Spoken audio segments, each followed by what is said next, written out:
Tā ir tumša interneta daļa, kur iespējams atrast slepkavību pasūtīšanu, sarkanās istabas un citas nelegālas lietas. Bet vai šie stāsti ir patiesi? Kas tur notiek? Iedziļināsimies visā, kas saistīts ar tumšo tīmekli, sākot ar to, kāpēc tev nekad nevajadzētu apmeklēt tumšo tīmekli. Kā minējām iepriekš, ne visi tumšā tīmekļa lietotāji dara ko noziedzīgu. Šīs interneta stūris ieguvis sliktu slavu, bet pētījumi rāda, ka daudzas tumšā tīmekļa lietas ir pārspīlētas. Ir zināms, ka daudzi, īpaši jaunieši, dodas tur iegādāties nelegālas vielas, ko citādi pirkt uz ielas. Tāpat ir labi zināms, ka cilvēki ar dīvainām noslēcēm apmeklē šo vietu, lai sarunātos ar citiem, kuri dalās viņu aizrautībā ar to, ko mēs varētu saukt par ekscentriskākiem dzīves aspektiem. Ja skatījāties mūsu raidījumus par tumšo tīmekli, zināt, ka to nav grūti atrast. Jautājums, vai tur vajadzētu doties? Šajā infogrāfikas šovu sērijā apspriedīsim, kāpēc izvairīties no tumšā tīmekļa un īsumā atgādināsim, kas tas ir. Iespējams, neesat redzējuši visas mūsu raidījumus par šo vietu. Tikai ap 10% interneta ir publiski pieejams, pārējais nav redzams visiem. Mēs to saucam par dziļo tīmekli, kas ir tā pasaules tīmekļa daļa, kuru meklētāju programmas, piemēram, Google, neindeksē. Bieži tiek kļūdaini uzskatīts, ka tumšais tīmeklis un dziļais tīmeklis ir viens un tas pats. Tumšais tīmeklis ir neliela dziļā tīmekļa daļa. Cilvēki izmanto aizberga piemēru. Redzamā daļa ir mums pazīstamais internets. Dziļais tīmeklis ir zem ūdens esošā galvenā daļa, bet tumšais tīmeklis ir tikai neliela daļa aizberga apakšā. Šeit cilvēki dodas, ja nevēlas būt atrodami. Iemesls var būt vai nu veikals, kur pārdod minētās nelegālās vielas, vai arī dzīvošana valstī, kur ir ierobežota vārda brīvība. Tumšajā tīmeklī ir onion vietnes, kuras nevar atvērt ar parasto pārlūku programmu, bet to var izdarīt ar Tor pārlūku. Pirms paspējas pajautāt, kur es esmu, jau būsi tumšajā tīmeklī, kur jābūt pilnīgai anonimitātei. Bet vai tev tur jāiet? Vispirms tev jāzina, ka tumšais tīmeklis, protams, interesē varas iestādes. Tur notiek nelegālas lietas, tāpēc mēs varam sagaidīt, ka varas iestādes tur uzmanīs situāciju. Tor pārlūku programmā ir ievainojamības, tāpēc var rasties jautājums par tavas anonimitātes drošību. Mēs varētu arī jautāt, vai ir vēl citi iemesli, kāpēc tev nevajadzētu apmeklēt tumšo tīmekli. Piemēram, iemesli, kas saistīti ar to, ka tu vari atrast lietas, kuras iespējams nevajadzētu atrast. Ņemot vērā šo pēdējo bažu, mēs apskatījām Reddit un Quora ierakstus, kuros cilvēki stāsta par negatīvu pieredzi tumšajā tīmeklī. Mēs nevaram garantēt šo ierakstu patiesumu. Cilvēki apgalvo, ka tumšajā tīmeklī redzējuši lietas, kuras labāk nebūtu redzējuši. Kāds Quora lietotājs rakstīja, ka pārlūkoja tumšo tīmekli vairāk nekā pusgadu, līdz briesmīga pieredze lika to pārtraukt. Šī pieredze bija nepatīkama un saistīta ar video, kurā kādam tika nodarīts pāri. Vairāk nestāstīsim. Šādas lietas ir retas pat tumšajā tīmeklī, bet tās notiek. Par šādu video veidošanu austrālietis tika ieslodzīts. Ja vien neesi pilnīgi slims, šādas lietas nav tas, ko kāds vēlētos redzēt savā dzīvē. Tā mēs varam teikt. Viens iemesls, kāpēc neiet tumšajā tīmeklī, varētu būt tas, ka zinkārības dēļ var ieraudzīt ko tādu, ko nekad nespēs aizmirst. Vēl kāds cilvēks, kurš izmantoja tumšo tīmekli, teica, ka viņš skatījās fórumus, kuros atrada to, ko pats sauca par dīvainām lietām. Viņš domāja par tiem, kas runā par cita sāpināšanu, vardarbību un izvērtībām, piemēram, kanibālismu. Kāds cilvēks teica, ka bija liecinieks ļoti biedējošam video.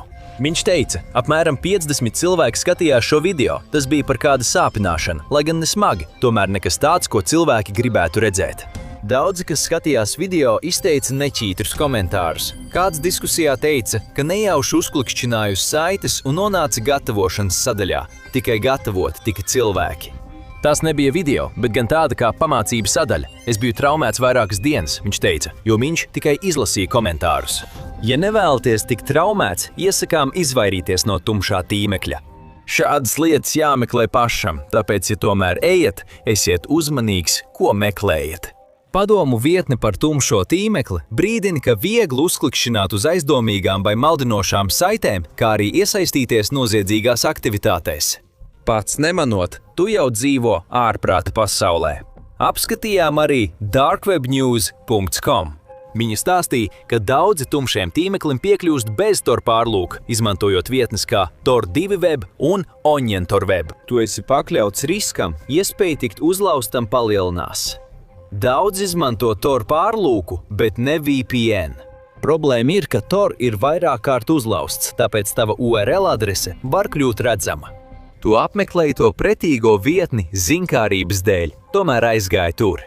Tas var slikti izskatīties, ja avīzē būs virsraksts 17-gadīgs puisis pieķeps lejupielādējot XXXX attēlus tumšajā tīmeklī. Mums iesaka neieslēgt skriptus Onion vietnēs, taču daudzi tā dara. Mums saka, ka darot to, vari kļūt par uzlaušanas vai Trojas zirga upuri. Vari nejauši lejupielādēt failus no tumšā tīmekļa, un tā ir liela kļūda. Cilvēki to dažkārt izdara nejauši. Bet galvenais, ko vajadzētu atcerēties, pēc tā paša eksperta teiktā, ir nedomā, ka viss, ko dari tumšajā tīmeklī, ir nelikumīgs, saka šī persona. Ja tu jebkāda iemesla dēļ aplūko kādu vietni tumšajā tīmeklī, neatkarīgi no tā, vai tu patiešām vēlies iegādāties šos produktus vai pakalpojumus, vai arī vienkārši vēlies apmierināt savu zinātkāri par šo tēmu, zini, ka tu vari tikt saukts pie atbildības par to, uz ko uzduries. Ņemot to vērā, vai cilvēki ir tikuši arestēti par tumšā tīmekļa izmantošanu? 2018. gadā ASV mēdī ziņoja, ka varas iestādes bija veikušas lielu reidu, aizturot cilvēkus, kas tumšajā tīmeklī pārdeva nelegālas lietas. Engadget vēsta, ka šīs varas iestādes paziņoja par pirmo valsts līmeņa slepeno operāciju, kuras laikā tika atmaskotas tumšā tīmekļa grupas, kas pārdeva narkotikas, ieročus un citu kontrabandu.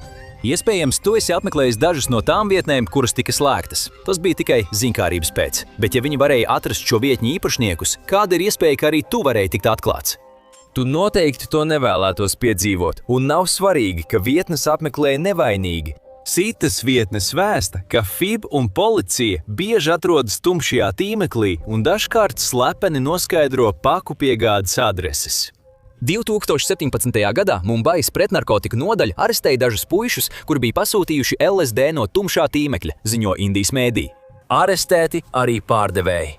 Vienā šādā gadījumā apvienotajā karalistē Manchesteras Universitātes studentu grupa tika arestēti pēc tam, kad viņi bija nopelnījuši bagātību pārdodot nelegālas vielas tumšajā tīmeklī, kā rakstīja The Guardian. 3 bandas locekļi salīdzināja sevi ar Breaking Bad varoni Walteru Vaitu. Grupā bija bakalaura studentas, kuri studēja farmakoloģiju, datorzinātnes, naftas ķīmijas inženieriju, ģeoloģiju un mārketingu. 2016. gadā jauns britu ārsts tika arestēts par narkotiku iegādi un notiesāts uz vairāk nekā 4 gadiem cietumā. Apvienotajā karalistē no 2017. līdz 2018. gadam bija 1210 narkotiku konfiskācijas, kas saistītas ar tumšo tīmekli. Policija apvienotajā karalistē norāda, ka pirkšana tumšajā tīmeklī ir riskantāka nekā uz ielas, tāpēc tas nav tik droši, kā var šķist. Ja pirkums ir no ārzemēm, tevi uzskata par importētāju. Policija norāda, ka apvienotās karalistes pasta dienesti kļūst prasmīgāk atklāt šādu vielu pakas. Labi, pieņemsim, ka tev nav nekādas vēlmes lasīt vai skatīties šausminošu saturu vai iegādāties duci MDMA tablešu vai kādu citu stimulantu. Bet tad mēs varētu jautāt, kāpēc tu vispār esi tumšajā tīmeklī? Varbūt tev ir pamatots iemesls. Piemēram, tu vēlies apspriest kādu sensitīvu jautājumu par sevi, vai arī esi trauksmes cēlējs vai apdraudēts aktīvists. Šādā gadījumā droši izmanto tumšo tīmekli. Ja tev nav šādu iemeslu, tumšā tīmekļa izmantošana nav vērta riska. 2016. gadā Motherboard ziņoja, ka iestādes izmanto sarežģītas metodes cilvēku meklēšanai tumšajā tīmeklī un dažkārt darbojas slepeni. Ir zināms, ka FIB pārdod ieročus tumšajā tīmeklī, un kas zina, kur viņi varētu slēpties. Motherboard ziņo, ka FIB veica uzlaušanu, kur lietotājs uzklikšķināja uz saites, kas šķita vedam uz nelikumīgu attēlu. Šī cilvēka IP adresi uzzināja FIB. Kas notiktu, ja nejauši uzklikšķinātu uz šīs saites vai zinkāri ņemtu virsroku? Operācijas laikā FIB ieguva vairāk nekā 1000 ASV IP adrešu, bet Eiropols ierosināja 3229 lietas, raksta Motherboard. Raksts vēsta, ka daudzās valstīs policija izveidojusi darba grupas tumšā tīmekļa uzraudzībai, tāpēc var sev jautāt, vai vēlies tur būt. To, ko tu meklē, nevar atrast internetā, vai vismaz tajā internetā, kur tu pazīsti. Nāc šeit, ieej šajās durvīs un laipni lūgts tumšajā tīmeklī. Kas ir šī vieta, kur viss iespējams? Uzzinās tūlīt te 50 trakākie fakti par tumšo tīmekli. Numurs 50. Vai tas tiešām pastāv? Ja tumšo tīmekli meklēsi Google ar kā atrast tumšo tīmekli, visticamāk vilšanās būs neizbēgama. Tumšākajos interneta nostūros notiek nelegāla lieta tirdzniecība, tāpēc tās grūti atrast pat likumsargiem. Ja meklē slēpto tirgu un nelegālās vietnes, jāzina kāds, kurš orientējas. Tas ir kā slepens bārs vecajos laikos. Lai tiktu iekšā, jāzina parole un jābūt pareizajam aprīkojumam. Numurs 49. Kā tu ieeji? Tumšā tīmekļa vietnēm nevar piekļūt ar parastu pārlūku programmu, jo lielais brālis vēro. Tā vietā tumšā tīmekļa lietotāji sazinās izmantojot mazus draugs draugam vienādranga tīklus, kas ļauj viņiem sazināties anonīmi. Kā arī anonīmiem tīkliem, piemēram, Tor, Freenet, I2P un Riffle. Šīs no cenzūras brīvās sistēmas tiesību sargājošajām iestādēm lielākoties ir neatklājamas, un vairumu var uzstādīt uz parasta datora gandrīz bez maksas. Tomēr nosaukums var nepatikt visiem. Numurs 48. Sīpolu gradzeni. Kāds sakars sīpoliem ar šo? Kad būsi apmierinājis kā ar Burger King, vari pasargāt kiberdrošību. Anonīma saziņa tiek saukta par sīpolu maršrutēšanu, jo ziņojums tiek ietverts vairākos šifrēšanas slāņos, kas padara tā nolasīšanu neiespējamu uzlaušanas gadījumā. Katrs maršrutētājs noņem viena šifrēšanas slāni, līdz ziņojums sasniedz galamērķi sākotnējā formā, saglabājot sūtītāja anonimitāti tik ilgi, cik vēlas. Tas pats par finansējuma numuru 47, 2 biti. Ja vēlies kaut ko iegādāties tumšajā tīmeklī, visticamāk tu nemaksās skaidrā naudā, jo galu galā tu nevienu nesatiksi klātienē. Kredītkartes nav labākā izvēle, jo tās viegli izseko. Tāpēc tumšajā tīmeklī kā galvenais maksāšanas līdzeklis paliek kriptovalūtas žetoni, kas sastāv no datiem, un to populārākā versija ir Bitcoin. Nebrīnieties, ja dažas tumšā tīmekļa vietnes prasa retākas valūtas. Federālajiem dienestiem tas ir vēl grūtāk pamanāms nekā galvenā kriptovalūta, un lai arī federālie dienesti var zināt par jūsu iegādi, šifrēšana apgrūtina noteikt, kam to iztērējāt. Tumšais tīmeklis var būt mazāks nekā domājat. 46. Laipni lūdzam tirgū. Tumšais tīmeklis ir noslēpumains, iespaidīgs un grūti pieejams, tomēr tajā orientēties var būt vieglāk nekā gaidīts. Daudzas no tām ir likumsargu slēgtas un tiek lēsts, ka tikai ap 55,000 vietņu izmanto Onion domēnu. Aktīvas ir tikai 8,400, lielākā daļa šķiet nekaitīgas. Kas attiecas uz vietnēm, kas patiešām nodarbojas ar nelikumīgām aktivitātēm, šķiet, ka tas ir augsts procents, pat līdz 68%. Taču neviens nezina, kuru vietni slēgs nākamo. Patiesībā neviena vietne tumšajā tīmeklī nekad nav patiesi droša. Numurs 45. Pat milži krīt.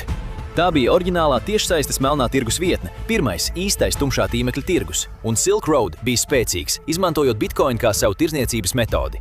Silk Road izmantoja Tor un specializējās nelegālu narkotiku tirdzniecībā. Tā iekasēja maksu par konta izveidi, un augstākajā punktā bija virs 100,000 lietotāju, bet 2013. gadā sabruka. Valdība slēdza vietni, konfiscēja $1 000 bitkoinos un arestēja dibinātāju, apsūdzot viņu masveida nelegālā narkotiku tirdzniecībā. Bet tas nav vienīgais, ko var nopirkt tumšajā tīmeklī. Numurs 44. Tā ir bezmaksas nauda. Cik kaitinoši ir saņemt drošības brīdinājumu par kredītkarti un atcelt to? Iespējams, tava karte nonāca tumšajā tīmeklī. Nozagtie kredītkaršu numuri ir pieprasītas preces melnajā tirgū, bet bez vērtības, ja tās atceļ. Tāpēc bieži pārdod kartes 100 komplektos.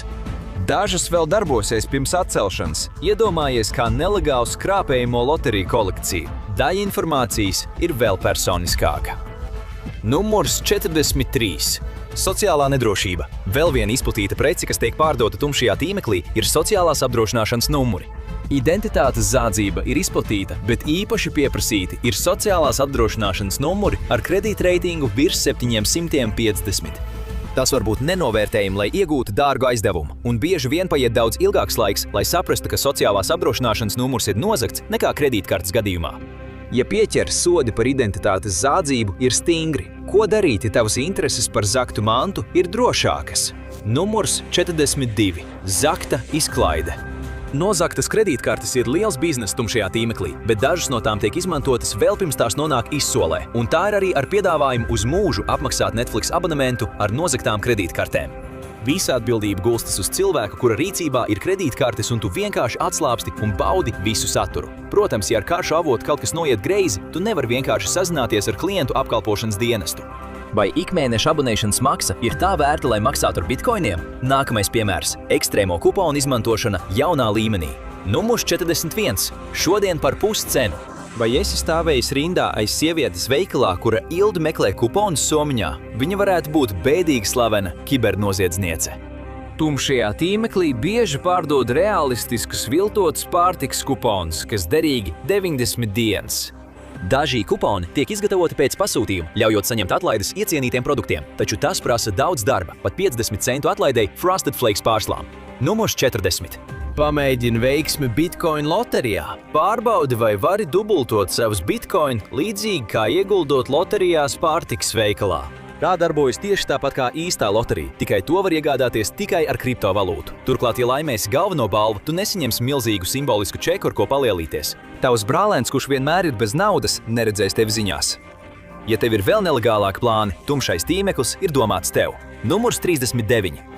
Līdz pašam augstākajam līmenim, meklējot augsti apmaksātu augsta līmeņa darbu. Bet ir tikai viena problēma – tu izgāzies. Taču ar nedaudz bitcoin tumšajā tīmeklī tu viegli vari kļūt par augsta ranga prestižas universitātes studentu. Šī nav jauna krāpšana. Viltoti augstskolu diplomi jau sen pieejami tiešsaistē izdrukāšanai, tagad tie atrodami jaunā platformā. Viltotas augstskolas sekmju izrakstus iegūt pārbaudei ir grūtāk, bet tas tiek piedāvāts.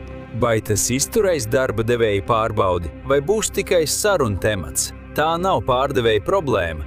Lai paveiktu ideālu noziegumu, vajag ideālu aprīkojumu. Numurs 38. Uzliec masku. Maskas tagad ir visur, bet ne šādas. Banku laupītāji bieži izmanto Halloween maskas, lai slēptu identitāti, bet pieredzējušie izvēlas maskas, kas nodrošina anonimitāti. Realistiskās silikona maskas cieši pieguļ, rada dabisku ādas toni un ļauj bankas laupītājiem mainīt rasi, apmānot policiju pēc aizbēgšanas. Šīs maskas daudzviet ir aizliegtas drošības dēļ, tāpēc tās var iegūt tikai vienā vietā. Iespējams, tur atradīs arī unikālu aprīkojumu. Numurs 37. Gaismas nodziest. Ķīnas tumšā tīmekļa vietne pārdeva ierīci, kas sola pievienot kredītus spēļu automātiem, ļaujot bez ierobežojumiem spēlēt un laimēt džekpotu. Taču ierīce patiesībā šķita daudz jaudīgāka par to. Tā darbojās kā pārnēsājums EMI ģenerators, kas bija pietiekami spēcīgs, lai sabojātu jebkuru elektronisku ierīci tās tuvumā. Nonākot noziedznieku rokās, to varētu izmantot, lai sabotētu bankomātus un citas ar naudu pildītas ierīces. Vēl jaunākos nolūkos to varētu izmantot, lai izraisītu katastrofu vai paralizētu daļu pilsētas. Cerēsim, ka to izņēma no tirgus. Tumšais tīmeklis nav tikai slikts, tas var sniegt jaunus draugus. 36. numurs. Mežonīgais tīmeklis. Kad Netflix seriāls Tīģeru karalis kļuva populārs, daudzi jautāja, kā izveidot savu tīģeru zoodārzu. Šovs iespējams viņus atturēt, bet tumšais tīmeklis veicina viņu sliktākos instinktus. Kopš 2015. gada tumšajā tīmeklī izplatīta savas dzīvnieku tirzniecība, piedāvājot krokodilus, lielos kaķus, gorilu mazujus un cēnā. Un, ja daži lietotāji dod priekšroku mazāk dzīvīgiem dzīvniekiem, viņi var arī iegādāties nelegālus dzīvnieku izcelsmes produktus, tostarp lāču ķepas, Āfrikas ziloņokaulu un pat suņu gaļu. Tumšajam tīmeklim ir arī citi pielietojumi, ne tikai nelegāla tirdzniecība. 35. punkts. Tumšās ziņas. Tumšais tīmeklis ir kļuvis par patvērumu cilvēkiem, kuri vēlas izvairīties no korporāciju vadītām ziņām, uzskatot, ka tās ir tendenciozas un pārāk daudz manipulē ar informāciju. Tas noveda pie tā, ka daži tumšā tīmekļa lietotāji izveidoja jaunu ziņu apkopotāju vietni ar nosaukumu Soylent News. To kontrolē paši lietotāji. Tā ir pilna ar ziņu materiāliem no visas pasaules, un tā ir publisks diskusiju fórums. Ja sāksies represijas pret tumšā tīmekļa tirgiem, iespējams tieši šeit to uzzinās pirmais. Dažām slavenām vietnēm ir tumšā tīmekļa analogi. Numurs 34. Bookface. Facebooks, kur vēl iesi? Lai bijušais klases biedrs apsaukātu tevi politiskā jautājumā, kas nemaz neinteresē. Kāpēc sociālajiem mēdījiem vajadzīga tumšā tīmekļa spoguļvietne? Daudzās valstīs šī vietne ir bloķēta, bet spoguļvietne ļauj miljoniem lietotāju tai piekļūt. Tā ļauj vietni lietot anonīmi un nav jāraizējas par datu pārdošanu. Vienā dienā uzņēmums pat izveidoja tumšā tīmekļa spoguļvietni. Numur 33. ProPublica Undercover. Kad iegūst ietekmīgus ienaidniekus, vajadzīga spēcīga aizsardzība. ProPublica ir pazīstama ar sabiedrības uzticības nodevību atklāšanu, pat ja tas nozīmē privātu dokumentu publiskošanu. Valdība varētu vērsties pret viņiem, vai lielie uzņēmumi varētu viņus iesūdzēt. Tādēļ kopš 2016. gada viņi uztur tumšā tīmekļa spoguļvietni, lai arhīvs nepazustu. Tie, kas meklē, vienmēr atrod jaunāko atklājumu. Kā orientēties tumšajā tīmeklī? 32. Karte cauri tumsai. Vai esi kādreiz klejojis pa Wikipēdiju, atrodot daudz saišu un novēršoties no kursa darba? Slēptā Wikipēdija atšķiras, jo tumšais tīmeklis ir ļoti slēpts. Lai atrastu vietni, jāzina tās nosaukums un precīza URL adrese, jo Google to neatradīs, tāpēc šī vietne ir izveidota. Ja esi nonācis tumšajā tīmeklī, vari vispirms apmeklēt šo vietni un atrast karti gandrīz jebkam, ko vēlies, ieskaitot pilnīgi privātu sociālo tīklu. 31. Laipni lūdzam, Galaxy. Vai vēlies vietu, kur publicēt savas privātās domas, nebaidoties, ka tās redzēs tavs darba devējs vai ģimene? Vai tevi jau pārāk bieži ir atcēluši par taviem tvītiem? Te nu nāk palīgā Galaxy 3. Tumšajā tīmeklī balstīta sociālo mediju platforma, ko izmanto pieredzējuši lietotāji, ir laba vieta speciālistu atrašanai. Tas ir līdzīgi kā uzrunāt kādu tumšā alejā, tikai šī tumšā aleja atrodas tavā datorā. Patiesībā gandrīz visu, ko vari atrast parastajā internetā, vari atrast arī tumšajā tīmeklī. Numur 30.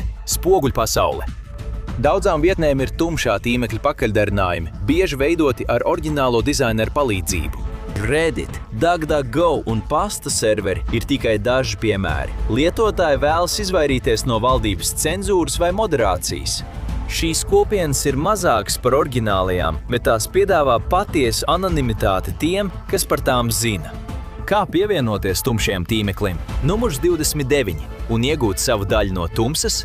Jūs apmeklējat tādu vietni kā GoDaddy vai Google Domains, lai iegādātos savu mājaslapu, un jūs neatrodat nekādas iespējas iegādāties Onion domēnus.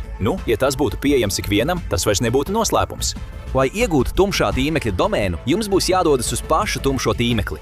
Populārākā ir Onion Domain, vietne, kur šos URL pārdod par Bitcoin. Lielākā daļa tiek tirgota šādi. Ir nejaušas ciparu virknes, bet ja esat gatavs maksāt, varat iegūt arī pielāgotu domēnu, taču tiem, kas ieiet, pastāv tumšāka puse nekā tikai nelegālie tirgi. Numurs 28. Atslēdziet noslēpumu. Daudzi tumšā tīmekļa apmeklētāji vienkārši vēlas izjust noslēpuma un iespējams arī kaut kā nelegāla aizrautību. Tāpēc viens no populārākajiem tirgus produktiem ir noslēpuma kastes. Jūs solāt ar Bitcoin, un anonīma kaste nonāk mājās. Saturs paliek noslēpums. Daži ir saņēmuši nekaitīgas lietas, piemēram, My Little Pony mugursomu vai tukšas kastes, kas nav vērtas naudas. Lai izdodas atgūt naudu, daži izpakošanas entuziasti piedzīvojuši nepatīkamu pārsteigumu. 27. Nepatīkama dāvana. Izpakošana varētu būt populārākā tendence YouTube, taču tie, kas izpako savas dāvanas no tumšā tīmekļa, bieži tiek pārsteigti nepareizā veidā. Daži atrada narkotikas, citi asinis uz ieročiem, kāds maisiņu ar matiem, vēl kāds personiski pārsteigumu.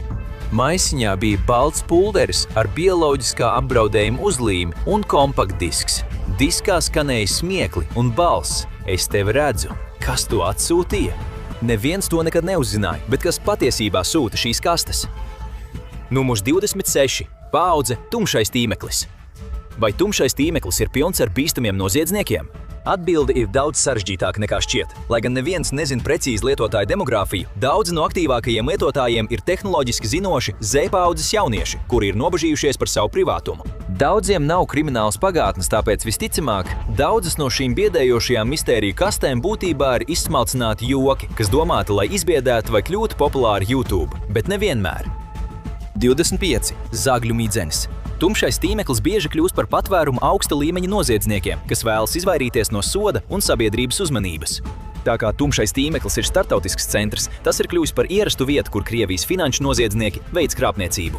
Bieži tiek izveidotas īstu tirdzniecības vietņu kopijas ar nedaudz atšķirīgu URL, lai izkrāptu cilvēku personisko vai finanšu informāciju, kas pēc tam pazūd. Tumšā tīmekļa noziegumi nevienmēr paliek tikai tur. 24. Uzlaušana tumšajā tīmeklī. Bēdīgi slaveni ir hakeru kolektīvi. Noziedznieki izsūtīja trojas zirga e-pastus un failus ar vīrusu saitēm. Daži vīrusi iznīcina dators, jo daži hakeri vienkārši vēlas redzēt pasauli degam, bet lielākā daļa paredzēta lietotāju izspiešanai. Jūs vēlaties, lai jūsu dators ar visiem jūsu failiem tiktu atbloķēts. Protams, labāk samaksāt bitkoinos. Vai paroli, lai atbloķētu datoru, darbosies, nav zināms. To nevar zināt, bet hakeri kļūst arvien prasmīgāki. Numurs 23. Lielāka uzlaušana. Iepriekš, neatverot aizdomīgus failus, varēja izvairīties no vairuma vīrusu. Hakeri ir radījuši viedākus vīrusus, kas izplatās caur sētas durvīm un uzbruk datoriem pat bez lietotāju iesaistes.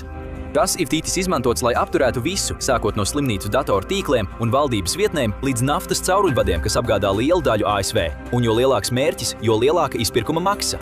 Un 2017. gadā krīze sasniedza savu smagāko punktu. Numur 22. WannaCry.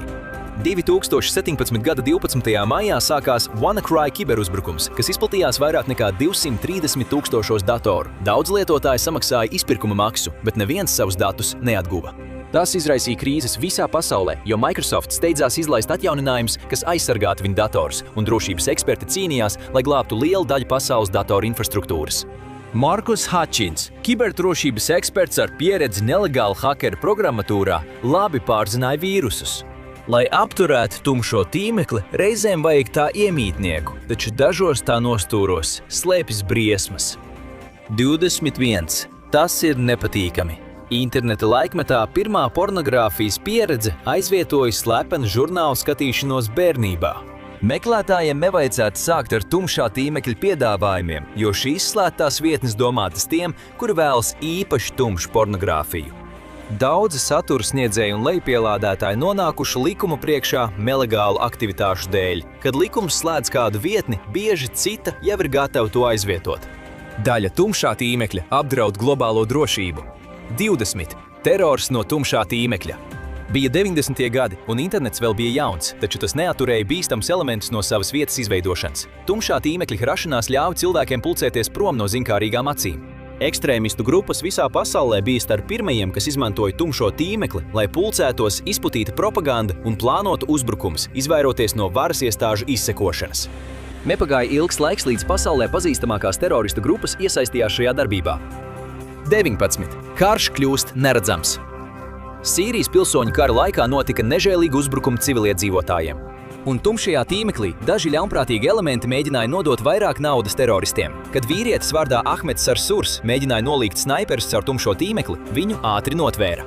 Izmeklēšanā atklāja, ka ISIL bija pārstāvēts tumšajā tīmeklī ar īstām un viltotām vietnēm, kas kalpoja teroristu pulcēšanās vajadzībām. Taču galu galā viņus sagrāva negaidīts avots. 18. Kas viņi ir? Pēc 2015. gada Parīzes uzbrukumiem ISIL atklāja, ka viņa tumšā tīmekļa vietne ir slēgta, un par to atbildīga hakeru grupa Anonymous, pazīstama ar Guy Fawkes masku un informācijas publiskošanu. Ietekmīgākie cilvēki nevēlas, lai jūs uzzinātu par tiešsaistes partizānu kolektīvu. Viņu nežēlīgā taktika vērsās pret dažādiem politiskiem spēkiem, tāpēc gandrīz visi gribēja viņus apturēt. Taču to izdarīt bija vieglāk pateikt nekā izdarīt, un hakeru kolektīvs paveica dažus iespaidīgus varoņdarbus. 17. krustpunkti. Anonymous bija viena no pirmajiem, kas aktīvi darbojās gan galvenajā internetā, gan tumšajā tīmeklī, izveidojot anonīmus Twitter un citu sociālo mēdīju kontus. Tas tika darīts, lai viņu informāciju un ultimāti sasniegtu plašāku auditoriju, jo viņi vērsās pret Scientoloģiju, Fergusonas un Clevelandas policiju, kā arī Kanādas valdību. Taču tas neturpinājās ilgi. Anonymous Twitter konts tika ātri apturēts, taču šī hakeru grupa nevienmēr bija precīza. 16 viltus karogi. Anonymous bija kolektīva operācija, tāpēc viņa informācijas kvalitāte bija atkarīga no katra dalībnieka. Hakeru grupas reputācija cieta Fergusonas protestu laikā, kad viņi solīja atklāt iesaistīto policistu, bet nosauca nepareizu personu. Vēlāk viņi solīja atklāt sarakstu ar politiķiem, kuri slepeni bija Ku Klux Klana biedri. Viņi minēja vairākus cilvēkus no reliģijām un etniskajām grupām, kurus klans ienīst, taču nozīmīgākā loma bija žurnālistikā. 15. Laipni lūdzam WikiLeaks. WikiLeaks nav tumšajā tīmeklī, to var apmeklēt ik viens, tomēr to nav izdevies slēgt, lai gan to vēlas daudzas valdības. To nodibināja pretrunīgi vērtētais Julians Assange, un tas publicē slepenas dokumentus no valdību augstākajiem līmeņiem visā pasaulē. Assangeam dokumentus nodevuši valdības aģenti, bet lielākoties viņš sazinās caur tumšo tīmekli. Tas nav atturējis viņu no vairāku valstu meklēšanas, tāpēc viņš spiests slēpties draudzīgu valstu vēstniecībās. Ne visiem hakeriem ir augsti mērķi vai politiski nolūki. 14. Nepareizais evite. Jūs droši vien nedomājat, ka evite varētu būt tumšā tīmekļa aktivitāšu centrs. Sociālās plānošanas pakalpojumam ir 10 miljonu sekotāju, kas to izmanto pasākumu ielūgumu organizēšanai. 2019. gadā vietnē notika liels drošības pārkāpums, nopludinot vairāk nekā 10 miljonu lietotāju datus. To izdarīja hakeris. Pieprasījums bija salīdzinoši pieticīgs, nedaudz zem $2000 bitkoinos, taču evita bija politika nemaksāt izpirkuma maksu, lai neveicinātu hakeru aktivitāti. Daudzu cilvēku dati tika izsolīti tumšajā tīmeklī. Ne visi tumšā tīmekļa noslēpumi ir noziedzīgi. 13. Dead end noslēpums. 2012. gada augustā tumšajā tīmeklī lietotāji atrada dīvainas norādes. Tā bija paplašinātās realitātes spēle ar interneta norādēm, kas lietotājs veda uz reālām vietām. Kodu kombinācija bija izkliedēta vairākās vietnēs, kas uzdevumu apgrūtināja. Lietotāji pat devās uz Ņujorku, lai atbildētu uz taksofona zvanu 3 naktī. Kāds bija šīs dārguma meklēšanas spēles noslēpums? Bitcoina dārgums? Nē, tā bija reklāmas kampaņa hip-hopa grupas Dead Grips jaunajam albumam. Labi, tas bija tāds haotisks, neitrāls gadījums, bet arī tumšajam tīmeklim ir sava labā puse. 12. Šahs un mats. Vai tev patīk pārbaudīt savu prātu, bet nekad nezināt, pret ko tu spēlē? Droši iesaisties šaha spēlē, kas notiek tikai tumšajā tīmeklī. Tu tiksi salikts pārī ar kādu no jebkuras pasaules malas un spēlēs uz vienkāršas vietnes. Tā izskatās tā, it kā būtu nākusi tieši no 1995. gada. Protams, vari spēlēt reālajā dzīvē vai vecā vietnē, bet šeit neuzzināsi, ka tevi uzvarēja 6-gadīgs brīnumbērns. Rakstot referātu, var teikt, paldies tumšais tīmeklis numur 11. Akadēmiskie raksti ir dārgi, un izmaksas var ātri summēties studentiem, kuri dzīvo uz ramen nūdelēm. Daudzas vietnes augšupielādē rakstus un mācību grāmatas tumšajā tīmeklī, lai apietu maksas sienas. Lai gan dažas ir nelegālas pirātisma vietnes, kas regulāri tiek slēgtas, tendence izplatās, un dažas organizācijas pat aicina autorus pašiem publicēt rakstus Onion domēnos. Ja esat žurnālists un vēlaties aizsargāt avotu, tumšais tīmeklis ir domāts jums. 10. numurs. Būt trauksmes cēlājam ir riskanti. Labākajā gadījumā jūs varētu pārkāpt uzņēmuma neizpaušanas līgumu. Sliktākajā gadījumā jūs varētu riskēt ar cietumsodu vai pat savu dzīvību. Tieši šeit noder SecureDrop.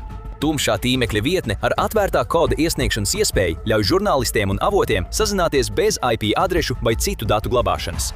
Ievērojami laikraksti, piemēram Washington Post, jau tos izmanto. Tumšais tīmeklis kļūst par žurnālistikas ikdienu, taču katram gaismas staram ir sava tumšā puse. 9. punkts. Sliktākais no sliktākā. Tumšajā tīmeklī darbojušies bēdīgi slaveni noziedznieki, un daži par to dārgi samaksājuši. Vietnamiešu hakeris Hugh Mingsno varētu būt viens no sliktākajiem, ņemot vērā daudzumu, nevis kvalitāti. Identitātes zādzība eksperts bija vadījis milzīgu operāciju no savām mājām un spēja nozagt vairāk nekā 200 miljonu cilvēku identitātes informāciju visā pasaulē, ko viņš pārdeva citiem hakeriem, līdz brīdim, kad federālie dienesti viņu notvēra. Viņam piesprieda 13 gadus federālajā cietumā, taču tas nebija bargākais sods tumšā tīmekļa noziedzniekiem. 8. numurs. Karalis. Apmeklējot Silk Road 2000. gados, visticamāk esi dzirdējis par Dread Pirate Roberts. Tas ir cilvēks, labāk pazīstams kā Ross Alberts, Silk Road vadītājs. Viņa digitālais melnais tirgus pārdeva nelegālas narkotikas un citas preces miljonu vērtībā, bet ne ieročus, jo libertārietis tiem neticēja. Tas viņu neatturēja pasūtīt potenciālo ienaidnieku slepkavības, kad impērija sāka brukt. Viņam piesprieda 2-kāršu mūža ieslodzījumu un vēl 40 gadus. Daži tumšā tīmekļa noziedznieki apgalvo, ka iet vēl tālāk. 7. Algoti slepkavas. Vai tiešām tumšajā tīmeklī iespējams pasūtīt kāda nāvi? Daudzi cilvēki tā domā, jo nav jāmeklē tālu, lai atrastu kādu, kurš apgalvo, ka ir algots slepkava. Process ir vienkāršs. Tu viņiem samaksā bitkoinos, viņi medī savu mērķi un neviens nekad neuzzina, kurš viņus nolīga. Neviena slepkavība nav saistīta ar šiem tumšā tīmekļa slepkavām. Daudzi uzskata, ka viss ir krāpšana, bet viena slepkavību platforma šo krāpšanu pārspīlēja. 6. punkts. Ievērojami vārdi. To sauca slepkavību tirgus, to dibināja kriptoanarhists, izmantojot Tor vietnes slepenībai. Tā piedāvāja ar pūļu finansējumu apmaksātas ievērojama persona, tostarp ASV prezidenta un Federālo rezervi priekšsēdētāja slepkavības. Ik viens, kas pieprasīja atlīdzību, varēja saņemt visu savākto par slepkavību, bet neviens nekad neuzķērās uz slavenībām. Lai gan šī vietne jau gadiem ir neaktīva, 2018. gadā kāds izņēma visus bitkoinus. Bet vai tumšais tīmeklis nāk pakaļ tev? 5. Mednieki runā, ka cilvēkus nolaupa un pārdod tumšajā tīmeklī. Tajā ir daļa patiesības. 2019. gadā britu modeli Chloju Eilingu Milānā fotosesijas laikā nolaupīja 2 vīrieši, kas viņai uzbruka. Viņu atrada pēc 4 nedēļām. Vīrieši gribēja izlikt viņu izsolē tumšajā tīmeklī. Nav zināms, kas viņu pirktu vai kāds bija plāns. Neatkarīgi no tā, vai cilvēks pārdod tumšajā tīmeklī, daži nolaupītāji to uzskata par ienākumu avotu, vai tiem, kurus pārdod, ir kāds tumšs liktenis. 4. Kas ir sarkanā istaba? Visu runā par tumšākajām tumšā tīmekļa vietām. Tīmekļa vietne, kurā var skatīties tiešraides ar nejaušiem cilvēkiem, kurus spīdzina un nogalina maskās tērti maniaki. Kas ir šie upuri? Daži saka, ka tie ir briesmīgi cilvēki, kuri izbēguši no likuma, bet citi apgalvo, ka tie ir nevainīgi cilvēki, kas nolaupīti no ielas. Taču neviens nav spējis atrast nevienu no šīm sarkanajām istabām, un varas iestādes uzskata, ka visdrīzāk tas ir tikai šausminošs pilsētas mīts. Vai tas ir mīts vai nē, tie tik drīz nepazudīs. 3. Tumša sensācija. Sarkanās istabas leģenda iespējams ir tumšā tīmekļa mantojums, jo kļūst populāra ārpus interneta. Pēc šī koncepta ir uzņemtas šausmu filmas, digitāls papildinājums populāriem žanram par spīdzināšanas būdiņām. Arī komiks to apskata. Atzītais komiks mākslinieks Eds Piskers izdod ikmēneša neatkarīgo komiksu par spīdzināšanas kameras darbiniekiem, kas, kā jau varat nojaust, saucas Sarkanā istaba. Tumšais interneta stūris vairs nav noslēpums. Numur 2. Populārāks nekā jebkad. Neskatoties uz biedējošām baumām, tumšais tīmeklis kļūst par iecienītu biznesa vietu. Tas ir saistīts ar privātumu un samazinātu hakeru risku, kas ir ironiski, jo tieši tur var sastapt hakerus. Kriptovalūtu izmantošana pieaug un neatkarīgi no iemesla tas atmaksājas. Aptuveni 30% amerikāņu ir izmantojuši tumšo tīmekli, kas nozīmē lielu naudu. Numur 1. Čačing! Neviens nezina, cik naudas katru gadu iztērē tumšajā tīmeklī, un tas ir pievilcīgi, tava darbība paliek nezināma. Tagad to uzskata par $1 miljardu industriju, galvenokārt nelielos bitcoin darījumos. Tas ir daudz slepenu pirkumu, un vai viņi pērk noslēpumu kastes, narkotikas, nelegālus mājdzīvniekus vai tavu identitāti, tas ir viņu ziņā zināt, bet tev neuzzināt. Tumšo tīmekli var uzskatīt par tumšu dažādu iemeslu dēļ. Tas ir tumšs tādā ziņā, ka lielākoties tas ir paslēpts no sabiedrības acīm. Tas sastāv no šifrētiem tīkliem, kuri pieejami ar īpašām pārlūku programmām, piemēram, Tor. Šifrēšana nodrošina lietotāju anonimitāti, bet ne pilnībā ir arī tumšais saturs. Tumšais tīmeklis pazīstams kā melnais tirgus nelegālām precēm un perēklis citām noziedzīgām un necilvēcīgām darbībām, lai gan tajā ir arī nekaitīgas un noderīgas vietnes. Šodienas raidījumā Infographics Show visdīvainākie tumšā tīmekļa stāsti mēs piedāvāsim 5 dīvainus stāstus no šīs interneta daļas. 5.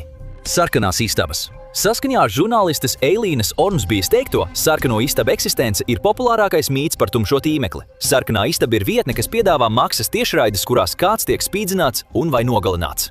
Sarkanās istabas var būt interaktīvas. Maksājošie skatītāji var ievadīt spīdzināšanas komandas tērzēšanā. Sarkanās istabas parasti tiek uzskatītas par pilsētas leģendu, jo nav pārliecinošu pierādījumu par to eksistenci. Saskaņā ar laikraksta The Washington Post rakstu nav daudz vairāk pierādījumu par to eksistenci, kā tikai cilvēku stāsti vietnē Reddit. 4chan un slēptajā Wikipēdijā apmainās ar atstāstījumiem no 2., 3. un 4. rokām par sarkanajām istabām, kas tiek atvērtas un slēgtas. Rakstā teikts, ka FIB nav atklājis sarkanās istabas un līdzīgas operācijas, neskatoties uz biežajiem reidiem tumšajā tīmeklī. Daudzi apšauba sarkano istabu eksistenci, jo ir bijušas viltotas sarkanās istabas. Piemēram, 2015. gadā tāda izraisīja ažiotāžu 4chan un Reddit. Saskaņā ar Motherboard rakstu vietnes īpašnieks ar humoru solīja, ka būs bekons. Taču tiešraides spīdzināšana izrādījās nekas vairāk kā video, kurā vīrietim piespieda ēst bekonu. 4. Cilvēka eksperiments ir dīvaina tumšā tīmekļa vietne, kas atgādina pilsētas leģendu un piedāvā biedējošu stāstu par šiem eksperimentiem. Eksperimenta dalībnieki, parasti bezpajumtnieki vai nereģistrēti pilsoņi, tiek nogādāti vienā no 4 noliktavām. Tur ārsti un medicīnas studenti veic nežēlīgus un neētiskus eksperimentus, tostarp vivisekciju, sterilizāciju un zāļu izmēģinājumus. Ir pat testi jaundzimušo un zīdaiņu izturībai pret rentgenstariem, karstumu un spiedienu. Testa subjekti parasti ātri mirst, un vietnē šausminošās detaļās aprakstīts, kas notiek pēc viņa nāves. Pēc eksperimentiem mirušos ķermeņus sadala un izmet atkritumu konteineros un gaļas veikalos, lai tos neatrastu. Thought Catalog norāda, ka nav skaidrs, vai cilvēka eksperiments ir patiess vai krāpšana. 3. Kanibālisma upura sludinājums. 2018. gadā 21 gadu vecais Aleksandrs Neitans Barters no Teksasas tumšajā tīmeklī meklēja jaunu meiteni, lai izvarotu, nogalinātu un apēstu. Saskaņā ar Daily Mail viņš iespējams tumšajā tīmeklī meklēja kādu, kurš ļautu apēst jaunu meiteni un pēc tam nodarboties ar seksu ar līķi. Viņš piesaistīja slepenā aģenta uzmanību, kurš izlikās par vecāku, kas gatavs atdot meitu. Barters un aģents vienojās tikties, sazinoties e-pastā. Varas iestādes izsekoja tumšā tīmekļa sludinājumu līdz Barteram, pieprasot abonentu informāciju un IP žurnālus, tāpēc viņu arestēja. Pie viņa mājas tikšanās dienā atrada plastmasas atkritumu maisu un nazi. Barters tika ieslodzīts un apsūdzēts vairākos smagos noziegumos, tostarp noziedzīgā aicināšanā, slepkavības mēģinājumā ar pastiprinošiem apstākļiem, sazvērestībā slepkavības izdarīšanai ar pastiprinošiem apstākļiem un bērna seksuālās darbības mēģinājumā. 2. Baznīcas cilvēks noalgo slepkavu tumšajā tīmeklī.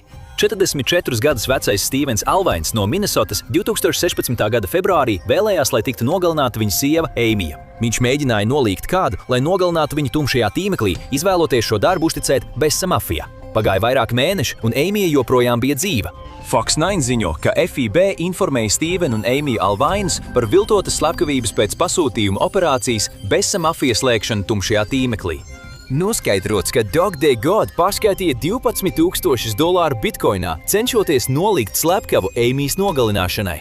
Daži avoti min 6,000 summu. Neskatoties uz neveiksmi, Alvains neatteicās un izdomāja jaunu plānu viņu nogalināt, šoreiz pats.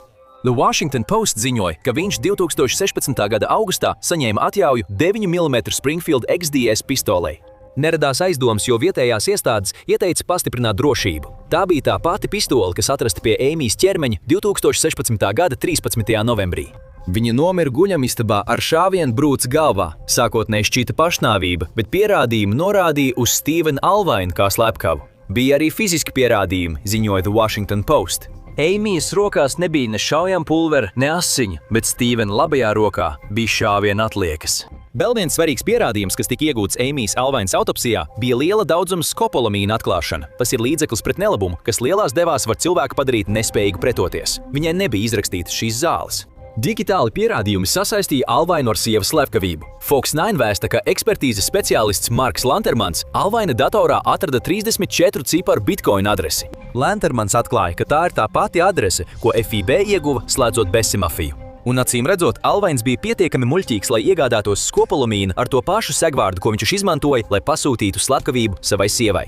Detektīvs atklāja, ka Dog Day God arī mēģināja iegādāties pret nelabumu paredzēto medikamentu skopolamīnu Darknet vietnē ar nosaukumu Dream Market. 2018. gada februārī Alvains tika atzīts par vainīgu sievas slepkavībā un notiesāts uz mūža ieslodzījumu, bez iespējas nosacīt atbrīvoties. Alvains bija draudzes vecākais Dieva apvienotajā baznīcā Cottages Grovā, Minnesotā, un apstākļi, kas noveda pie viņa sievas nogalināšanas, bija tikpat dīvaini kā pati slepkavība. Viens no viņa pienākumiem baznīcā bija laulību konsultēšana pāriem ar problēmām draudzē. Uzzinājis par bēbīgi slaveno laulības pārkāpšanas vietni Ashley Madison, savās laulību konsultācijās viņš ironiskā kārtā pats sāk izmantot šo pakalpojumu.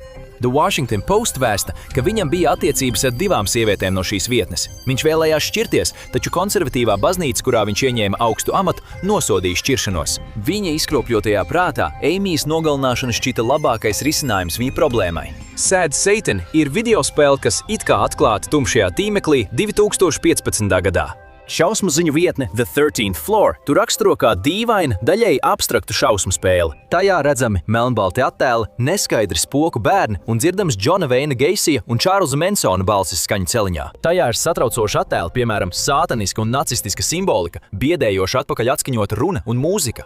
Šķiet spēlē ir vēstījums par bērnu vardarbību. Bērni ir vardarbīgi pret spēlētāju. Spēlē Sad Satan, viņi beigās seko viņam un dažās versijās kaitē spēlētājam, izraisot viņa bojāeju. Sad Satan var šķist kā bezmērķīga un slikti izstrādāta spēle, taču tā nebūtu nav nekaitīga. Spēle tika parādīta YouTube kanālā ar nosaukumu Obscure Horror Corner. OHC īpašnieks Kotaku atklāja, ka spēle lejpielādējas no Onion vietnes pēc abonenta ieteikuma. OHC īpašniekam vajadzēja izdzēst spēli, jo tai bija biedējošs fails.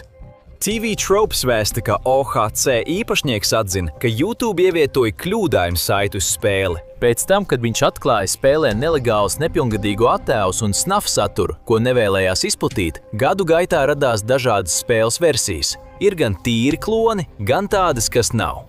TV Tropes norāda, ka dažas spēles versijas var sabojāt datoru papildus grafiskiem un šausminošiem saturam. Ir daudz spekulāciju, kāpēc izveidota šī spēle. The 13th Floor min, ka daži domā, ka tā ir policijas ēsma vai sektu vervēšanas rīks. Ziņu vietne pieļauj, ka šī spēle varētu būt alternatīvās realitātes spēles sākums, stāstījuma projekta vai vīrusu mārketinga daļa.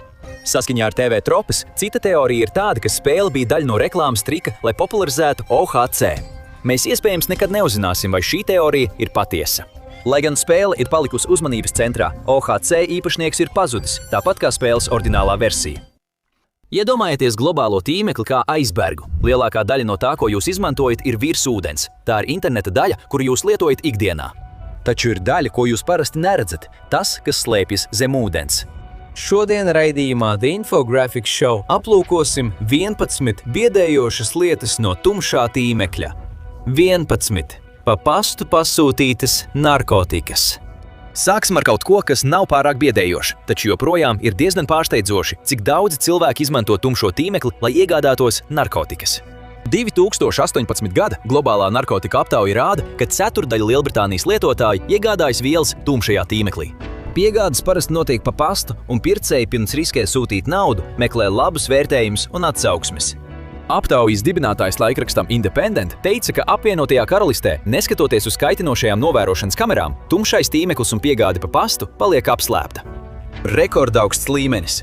Nesen arestēts vīrietis no Velsas, kurš pa pastu izplatīja fentanilu visā pasaulē. Viņi meklēja ērtības, preču klāstu, kvalitāti, pārdevēja vērtējumus, sacīja pētnieks. Viņš arī norādīja, ka lielākā daļa tumšā tīmekļa narkotiku pircēji bija jauni cilvēki. Tas varbūt nešokēs dažus nepaklausīgos skatītājus, bet nākamais ir vēl sliktāks. Numurs 10 – izstrādājumi no cilvēkiem. Labi, būsim dīvaini, kā modes pasaulē. Kā ar jostām no cilvēka ādas?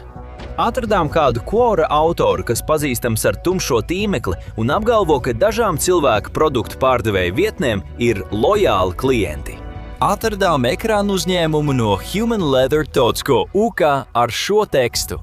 Visi produkti tiek rūpīgi izgatavoti ar rokām, izmantojot pieredzējušu meistaru prasmes, kuriem ir gadiem ilga pieredze darbā ar visizsmalcinātāko zināmo ādu – cilvēka ādu.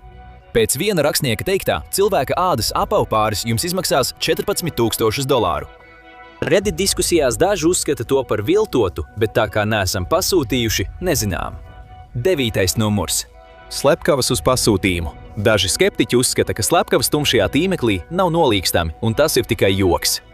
Besa mafijas slepkavu vietne izrādījās joks, tomēr Fortune 2015. gadā publicēja rakstu atsaucoties uz Trend Micro pētījumu. Par $45,000 varēja kādu sakārtot par $180,000. Tas varēja būt kāds sabiedrībā labi pazīstams cilvēks, acīm redzot, varēja pasūtīt arī kāda piekaušana vai sakropļot. Tā vismaz tika reklamēts. Problēma, pārbaudot, vai tas ir īsts, protams, ir samaksāt par pasūtījumu slepkavību un skatīties, kas notiks, vai arī mēģināt to apturēt. Kad uzzini, ka tas ir īsts, daudz cilvēki ir skeptiski par to, vai algotas slepkavu vietnes ir īstas, bet mēs negribētu to pārbaudīt praksē. 8. punkts – cilvēka orgāni un ķermeņa daļas. Dažas tumšā tīmekļa vietnes apgalvo, ka pārdod cilvēka orgānus, taču nevaram apstiprināt, vai tas ir patiesi. Gizmodo 2 2012. gadā publicēja rakstu par orgānu un ķermeņa daļu cenām melnajā tirgū, minot, ka acu pāris maksā $1,525. Sirds maksā $119,000, roka $185, niere $262,000. Nelegāla orgānu tirdzniecība pastāv, tāpēc varētu šķist, ka tumšais tīmeklis ir piemērota vieta šādai darbībai. Pasaules veselības organizācija ziņoja, ka ik gadu tūkstošiem orgānu tiek pirkti melnajā tirgū. Lielākā daļa naudas nonāk starpnieku rokās, nevis tiem, kas pārdeva savus orgānus. Mums stāsta Big Think. Orgāni bieži tiek iegūti nabadzīgos reģionos un nonāk bagātās valstīs, vēsta Popular Science. Vīrietis Craigslist mēģināja pārdot nieri par $100,000 un saņēma daudz piedāvājumu, līdz sludinājumu noņēma. Tātad, vai mēs domājam, ka orgānus var iegādāties tumšajā tīmeklī? Nu, tas ir iedomājams. 7. numurs. Kanibālu fórumi. Saskaņā ar tumšā tīmekļa pārzinātāju teikto, tumšajā tīmeklī ir fórumi, kur cilvēki ar tieksmi pēc cilvēka gaļas apspriež savas noslieces. Daži mēdīji ziņo, ka pastāvēja vietne ar nosaukumu Cannibal Cafe, taču tā tagad ir slēgta. Šeit tikās cilvēki, kas vēlējās kādu apēst vai tikt apēsti, sava veida fórums miesniekiem un tiem, kas gatavi tikt nokauti. Tur bija stāsti, mākslas darbi un lietotāji, kas meklēja padomus, kā pagatavot cilvēku, saka kāds rakstnieks, kurš bija apmeklējis šo vietni. Viņš teica, ka tika pārdota saldēta cilvēka gaļa. Nav grūti tam noticēt, ja zināt par Ārminu Mivisu, vācu vīrieti, kurš nofilmēja cita vīrieša nogalināšanu, sadalīšanu un apēšanu ar upuru piekrišanu.